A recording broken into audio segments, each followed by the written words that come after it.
सांगली विधानसभा मतदारसंघातील भाजपा महायुतीचे अधिकृत उमेदवार सुधीर गाडगीळ यांनी आपला आज जाहीरनामा प्रसिद्ध केला आहे।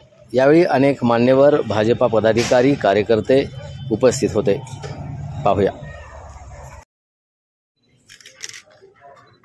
भारतीय जनता पार्टीचा जय हो। समोर समोर समोर हम तुम्हारे साथ हैं। सुधीर दादा तुम आगे बढ़ो। हम महत्वाचे ठळक मुद्दे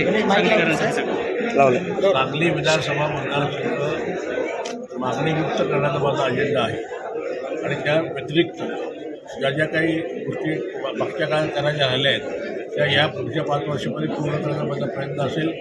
नाट्यगृहाचा रस्ता अंतिम टप्प्यात आहे। आपल्याला 25 कोटी रुपये ते सँक्शन झालेले आहेत, फक्त तो बांधकामाचा प्रस्ताव जो होता आता अंतिम टप्प्यात आहे।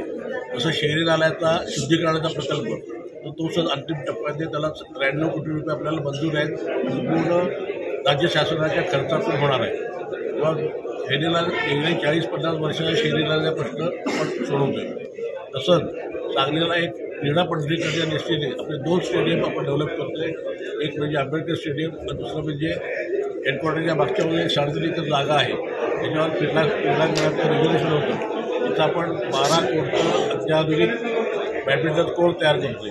तसंच इतर आपलं शिवाजी स्टेडियम आहे ते पण पूर्णपणे क्रिकेटला देऊन त्याला आपण एक पूर्ण फुल फ्लेज क्रिकेट स्टेडियम करतोय आणि आपल्या मतदारसंघामध्ये एखादा मोठा उद्योग आणून 5-6 हजार मुलांना हाताला काम मिळेल, अशा लहान छोट्या ॲन्सिलरीज होऊन लहान उद्योजकांना पण वाव मिळेल असा आपण प्रयत्न आपला चालू आहे। उडानमार्फत आपलं कोल्हापूर एअरपोर्ट आपण डेव्हलप करतोय। साधारण 160 एकर जागा आहे आणि ती 100 एकर जागा घ्यायला लागेल।